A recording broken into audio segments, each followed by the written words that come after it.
response to the dwindling Jewish communities in Europe, World Ort, the largest Jewish vocational training NGO, has partnered with the Ministry of Diaspora Affairs and the European Jewish Fund to establish a leadership grooming program for Jewish teens from around the continent. The most obvious thing. They look just like all other teenagers the world over. But these kids have high hopes pinned on them. They're believed to have the potential to become true leaders in their sometimes disappearing Jewish communities across Europe. The Jewish people is losing so many Jews, 500 a day, and these numbers are extremely hard for us to absorb. Do you feel confident in the future of the Jewish community in Vilnius and in Lithuania in general?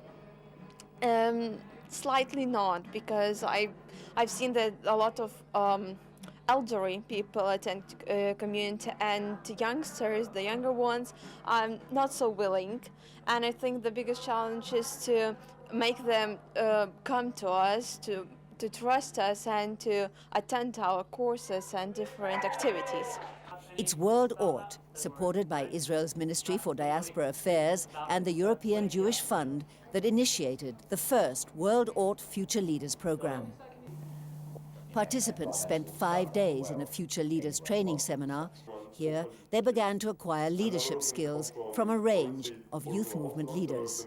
That Jewish people have a responsibility to help the whole world, not just ourselves, but that we want to be making a difference in the world. We feel committed to this. We think that this is somehow connected to the problems and challenges of Jewish education nowadays. This network of like-minded contemporaries can be crucial to these young people, many of whom come from tiny and rapidly diminishing Jewish communities, where remaining Jewish is an ongoing challenge. I'm afraid when I'm going with my Magen David, and I had to move school because of that. I got bullied, and they see me as Israel. So when Israel was in war, I was Israel, and some boys threw things on me and said, "Oh, we got to destroy Israel." A small but enthusiastic crowd of movie connoisseurs gathered at the Copenhagen Cinematheque for the 6th Copenhagen Jewish Film Festival. One of this year's highlights was the award-winning film Amos Oz, The Nature of Dreams.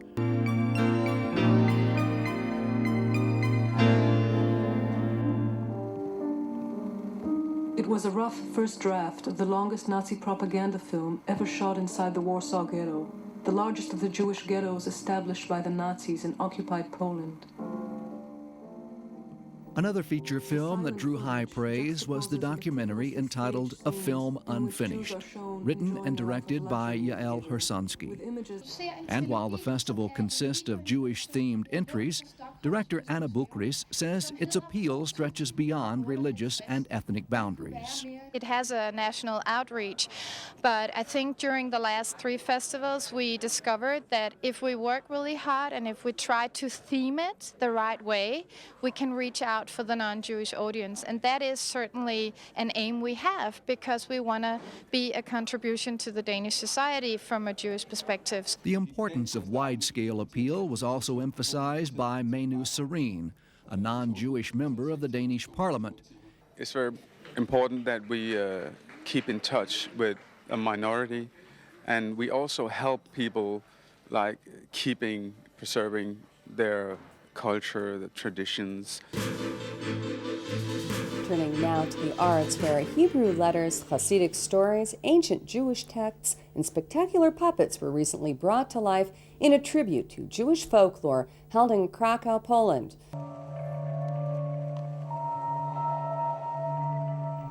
Hebrew letters spinning in the town square as the Israeli Mistorin theatre group takes part in this summer's Krakow International Street Theatre Festival.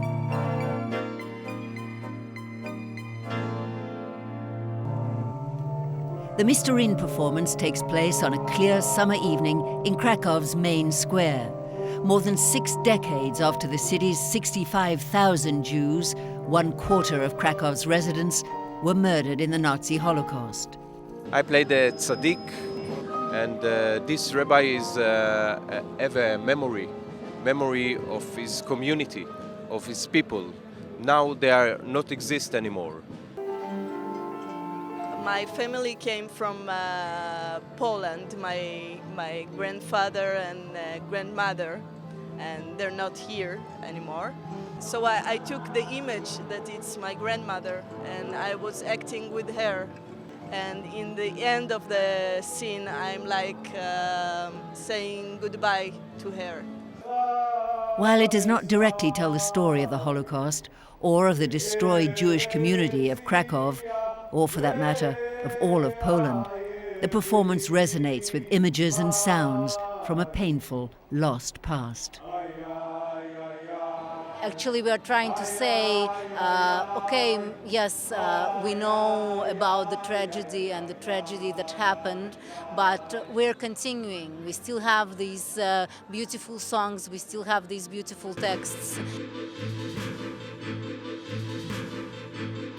Israel's image across Europe is in jeopardy, and we need to do something about it. Well, that's the message from participants of a year-long seminar for Jewish activists designed to inspire and to equip them with techniques to better explain Israel's position around the world.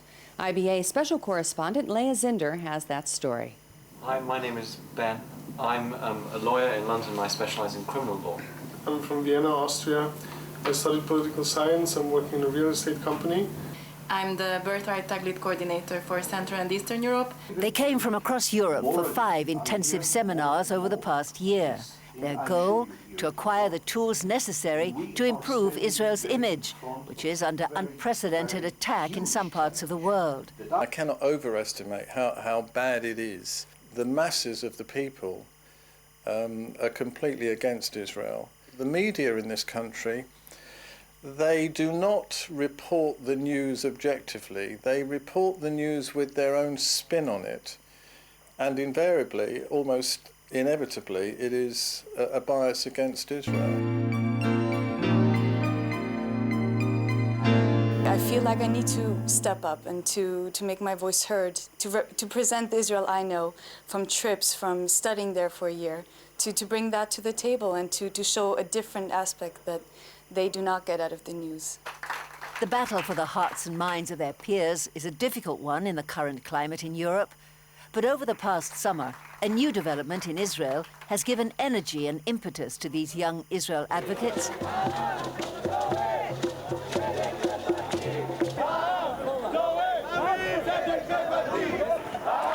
It was the mass social protest, mostly by young people, that swept the country's cities with a familiar cry, "The people demand social justice."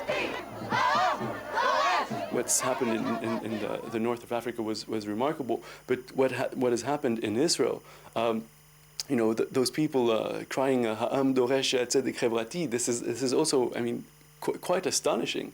To have revolutions happening in, well, totalitarian regimes is very nice, but to have them happening in democracies is even more astonishing. It was the Zionist Federation, along with the European Jewish Congress, that sponsored the program.